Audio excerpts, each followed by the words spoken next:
નવલકથા નાતાના નર્મ સંબંધ ભાગ 1 જૂના ઘરની યાદો અને વિખૂટા થતા સંબંધો। સુરતના એક વિશાળ વાસ્તુશાસ્ત્ર મુજબ બનેલા ઘરમાં 3 પેઢી સાથે રહેતી। દાદા દાદી, માતા પિતા, વિશાલ અને તેની નાની બહેન કાવ્યા સાથે નાતાનું મજબૂત બંધન હતું। ઘરમાં હંમેશા ખુશીનો માહોલ હતો।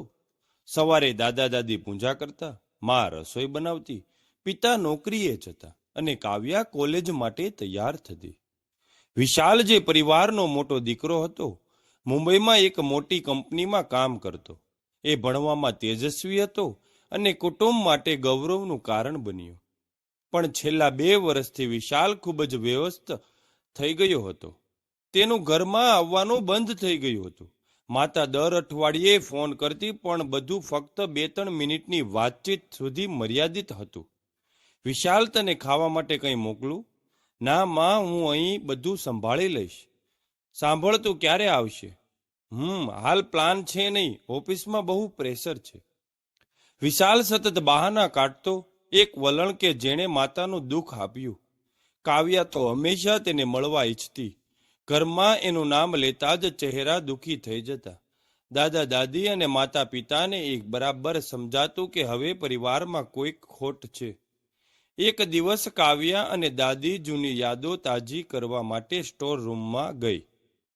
ત્યાં કાવ્યાની નજર દાદીની જૂની અલમારી પર પડી। એમાં એક પત્ર હતો, જે દાદી દાદાને લગ્ન પહેલા લખેલો। કાવ્યા નવાઈમાં પડી ગઈ। આ શું છે દાદી? એ તો તારા દાદાને લખેલો પત્ર છે। ત્યારે અમે એકબીજાથી દૂર હતા, પણ સંબંધ હંમેશા જીવંત હતો। કાવ્યાને એક વિચાર આવ્યો, શું એવો જ પત્ર ભાઈ માટે લખી શકાશે? ભાગ 2 એ પત્ર જે બદલાવ લાવશે। કાવ્ય એ પત્ર વાંચીને ખૂબ પ્રભાવિત થઈ। એ દાદી પાસે આવી અને પૂછ્યું, દાદી, આ પત્ર લખવાથી શું તમે તેના વધુ નજીક અનુભવતા? દાદી હસીને બોલ્યા, હા બેટા, તે દિવસોમાં ફોન અને મેસેજ ન હતા। લાગણીઓ પત્રમાં વ્યક્ત થતી। એ પત્ર એક સમર્પણ હતું, એક વચન કે ભલે દૂર હોઈએ, પણ હૃદય હંમેશા જોડાયેલા રહેશે। કાવ્યા વિચારોમાં પડી ગઈ। એ જાણતી હતી કે વિશાલ હવે પરિવારથી દૂર જતો રહ્યો છે, પણ મેસેજ કે ફોન દ્વારા તેની સાથે લાગણીપૂર્ણ વાતો શક્ય ન હતી। ત્યારે એણે એક વિચાર આવ્યો, વિશાલ માટે પત્ર લખવાનો। એ રાત્રે કાવ્યા ટેબલ પર પાસે બેઠી અને એક કાગળ પર લખવાનું શરૂ કર્યું। પ્રિય ભાઈ, તું જાણે છે, જ્યારે તું અહીં હતો ત્યારે તારા ઉદાસ ચહેરા પાછળ હું હંમેશા તારી આંખોમાં પ્રેમ જોયો છે। તું કદાચ સમજતો નથી, પણ તારા વગર ઘર એકદમ ખાલી લાગે છે। માં દરરોજ તારા માટે પ્રાર્થના કરે છે અને દાદા તારી નાની નાની બાબતો યાદ કરે છે। તું તો હંમેશા કહેતો કે સંબંધો માત્ર લોહીથી નહીં, લાગણીઓથી બને છે। તો હવે તું ક્યાં છે ભાઈ? તારા પ્રેમની ઉમળક ખૂટાઈ ગઈ છે। માં દરવાજા પાસે બેસીને તારા ફોનની રાહ જુએ છે। દાદી હજુ પણ તારા માટે પિસ્તાના લાડુ બનાવે છે। તું ક્યાંય ભૂલી ગયો છે કે નહીં?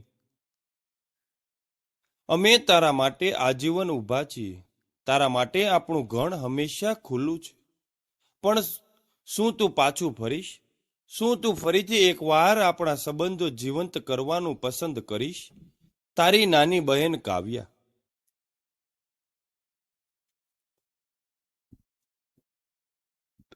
કાવ્યાએ પત્ર એક સુંદર ગુલાબી રંગના કાગળ પર લખ્યો અને એક પાર્સલમાં ભરી તે સાથે પરિવારની કેટલીક જૂની તસવીરો પણ મૂકી।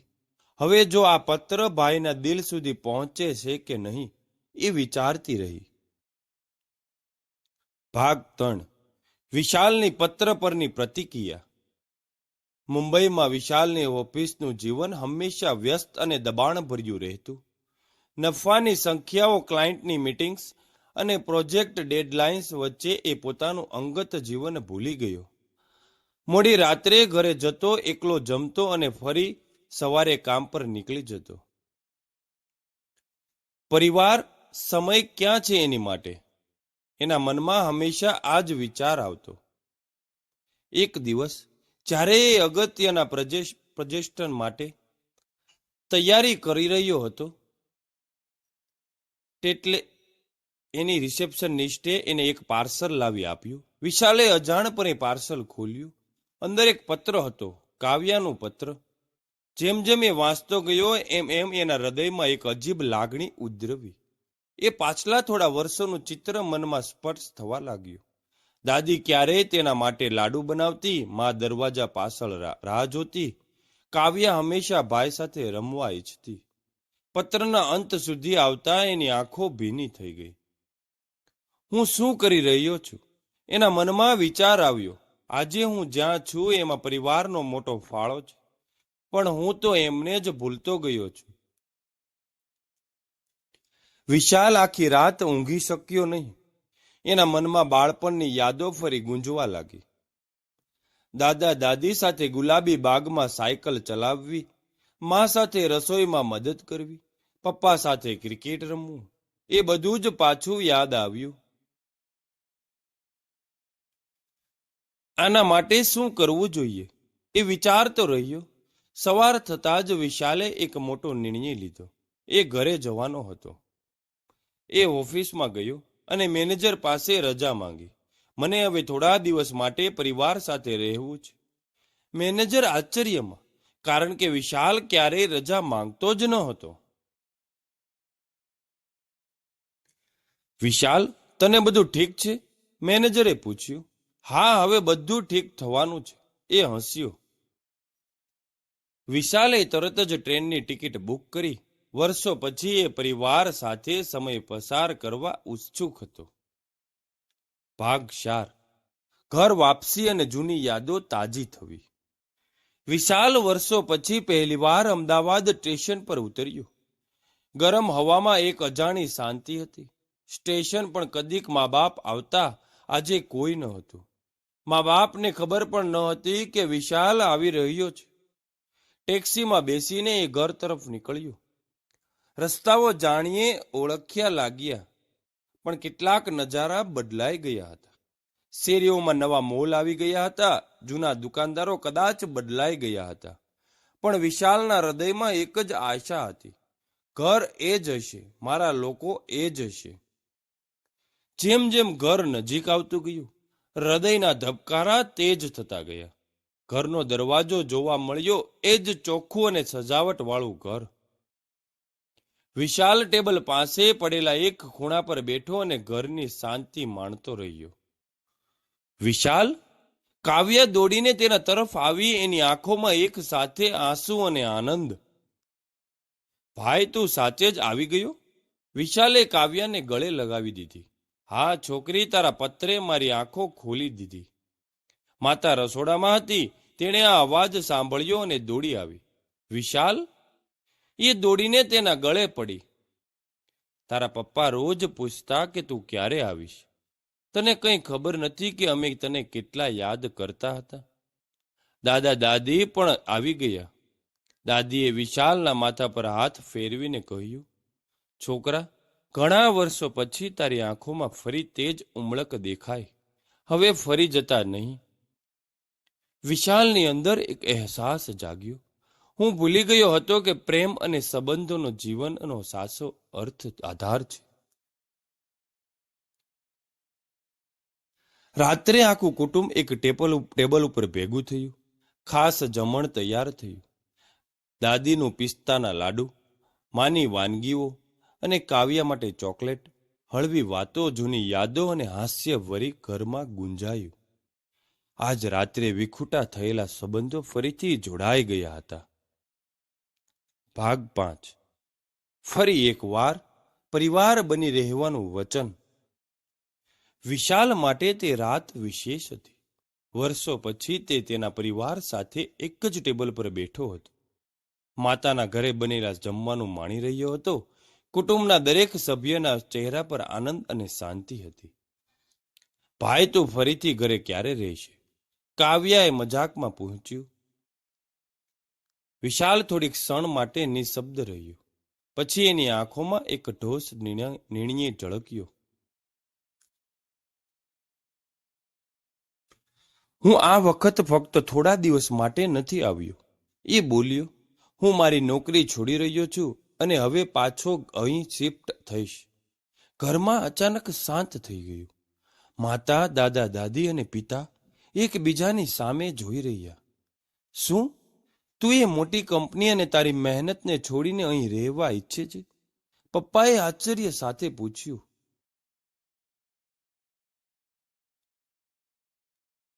હા પપ્પા, વિશાલ હસ્યો.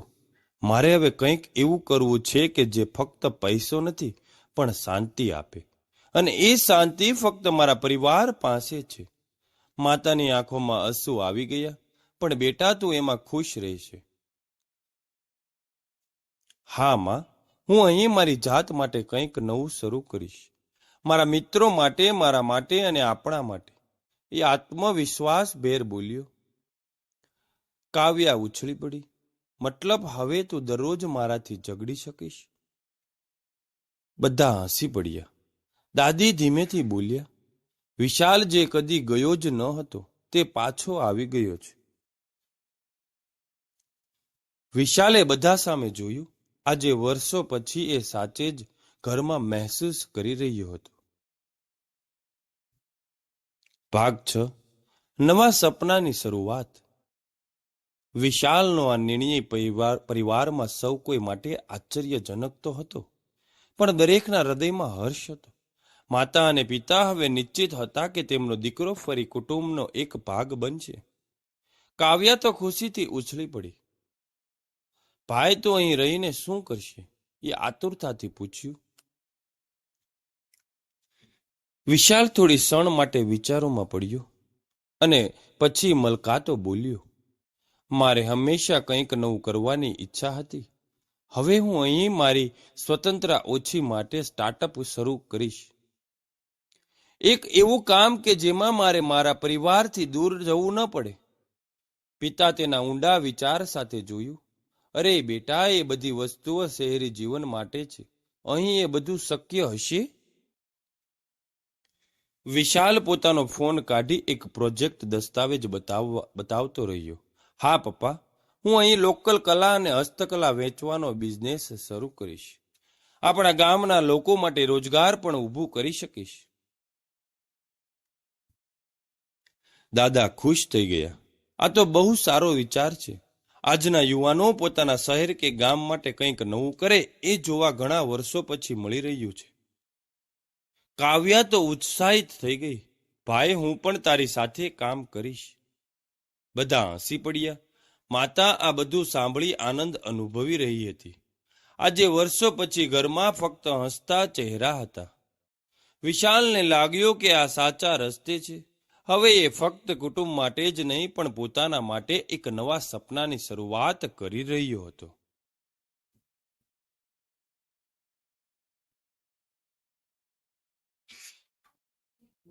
ભાગ 7.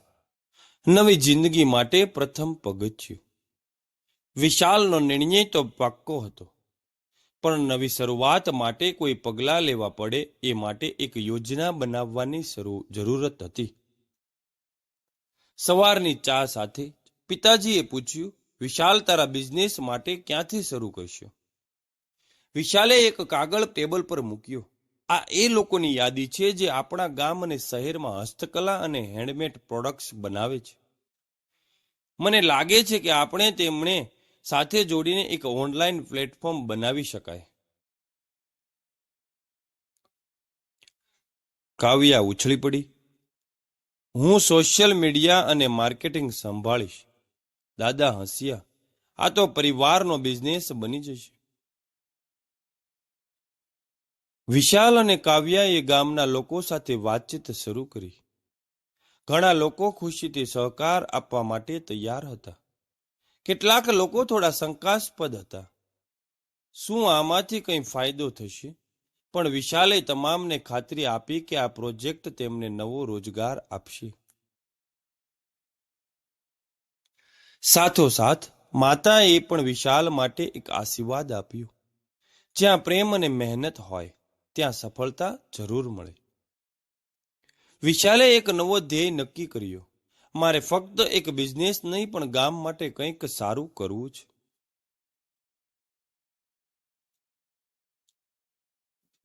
ભાગ 8. સપનાને સાકાર કરવાની મંથામણ. વિશાલ અને કાવ્યા સાથે મળીને પોતાના નવી યોજના પર કામ શરૂ કર્યું. ગામમાં કે જે લોકો હસ્તકલા અને હેન્ડમેડ પ્રોડક્ટ્સ બનાવતા હતા, તેઓ સાથે બેઠકો યોજી. તમે આટલી સુંદર ચીજ વસ્તુઓ બનાવો છો, પણ તમે તેને મોટી માર્કેટ સુધી લઈ જવાનો વિચાર કર્યો છે? વિશાલે એક વરિષ્ઠ કારીગરને પૂછ્યું. અરે બેટા, અમને તો આટલી ખબર જ નથી કે તે બધું કેવી રીતે થાય. કારીગર બોલ્યો. તમે બસ તમારા કામ પર ધ્યાન આપો. એ વેચવાનું કામ અમે કરીશું, કાવ્યાએ ઉમેર્યું. વિશાલે તેની જૂની કંપનીના કનેક્શન તે ઉપયોગ કરીને એક વેબસાઇટ અને મોબાઈલ એપ બનાવવાની શરૂઆત કરી. તે લોકોના ઉત્પાદનનો ઓનલાઈન વેચી શકાય તે માટે એક પ્લેટફોર્મ તૈયાર કરી રહ્યો હતો. માતા અને પિતાની ખુશી થઈ કે તેમનો દીકરો હવે ફક્ત પોતાની જ નોકરી માટે નહીં, પણ પરિવાર માટે પણ કંઈક નવું કરી રહ્યો હતો. પરિવાર સાથે કામ કરવું એ વિશાલ માટે એક અનોખો અનુભવ હતો. કાવ્યા તેના સાથે એક ટીમમાં કામ કરતી હતી. પિતા રોકાણ માટે સહાય કરી રહ્યા હતા અને માતા સ્થાનિક સ્તરે મહિલા કારીગરોને જોડાવા માટે મદદ કરતી હતી. દાદા દાદી રોજ સાંજે બેસીને તેમની પ્રગતિ જોઈ ખુશ હતા. આમ સાથે મળીને કામ કરવું એટલે સાચું પરિવાર. દાદીએ એક દિવસ હસીને કહ્યું, વિશાલ માટે આ બધું નવી સફળતાની શરૂઆત હતી, પણ સફળ હજુ લાંબી હતી. ભાગ 9. પ્રથમ સફળતા અને પરિવારમાં ખુશી. વિશાલ અને કાવ્યાના પ્રયત્નો આખરે ફળવા લાગ્યા. તેઓએ એક સુંદર વેબસાઇટ અને મોબાઈલ એપ બનાવી, જેમાં ગામના કારીગરોની હસ્તકલા પ્રોડક્ટ્સ વેચાઈ.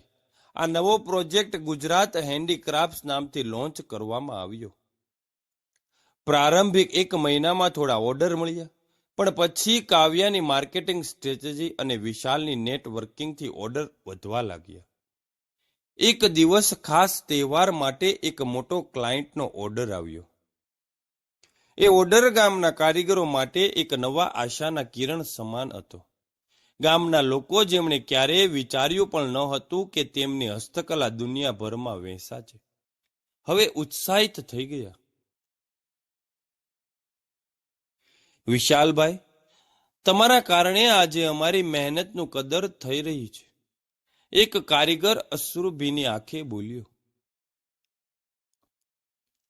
પરિવાર માટે પણ આ મોટી ખુશીનો ક્ષણ હતો. એક દિવસ પપ્પાએ વિશાલને બોલાવ્યો અને કહ્યું, બેટા, તું જે કરી રહ્યો છે એ ફક્ત બિઝનેસ નથી, તું લોકોનું જીવન બદલી રહ્યો છે. મને તારો ગર્વ છે.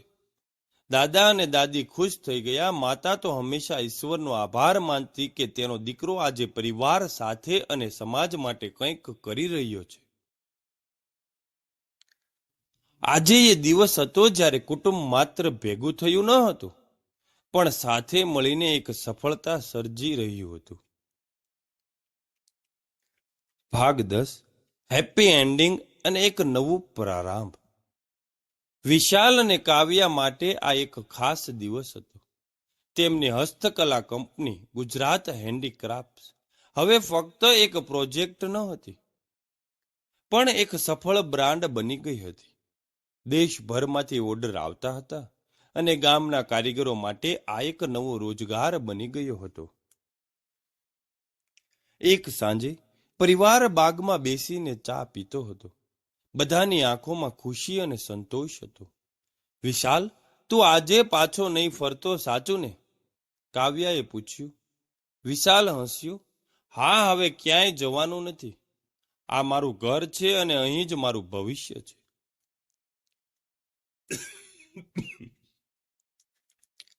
દાદાએ વિશાલના માથા પર હાથ ફેરવીને કહ્યું, જીવનમાં સાચી સફળતા એ જ છે કે તું ખુશ અને સંતોષી રહે. અને તું હવે બને છે. માતાની આંખોમાં આનંદના આંસુ આવી ગયા. મારા દીકરાએ ફક્ત પોતાની જ નહીં, પણ અમારું પણ જીવન બદલી દીધું. કાવ્યા મજાકમાં બોલી, હા, અને મારા માટે પણ હવે દરરોજ ઝઘડવાનો સાથી મળી ગયો. બધા હસી પડ્યા. વર્ષો પછી આ ઘર ફરીથી પ્રેમ અને લાગણીઓથી ભરાયું હતું. વિશાલે મનમાં એક વિચાર કર્યો. ક્યારેક જીવનમાં પૈસાથી વધુ સંબંધોની કિંમત હોય છે. સાચી ખુશી તે જ છે જ્યાં પરિવાર સાથે રહેવા મળે. અને આજે વિશાલ માટે એક નવું જીવન શરૂ થયું. એક એવું જીવન જ્યાં સંબંધો, પ્રેમ અને સપનાઓ એક સાથે વિકસશે. સમાપ્ત. એક હેપી એન્ડિંગ.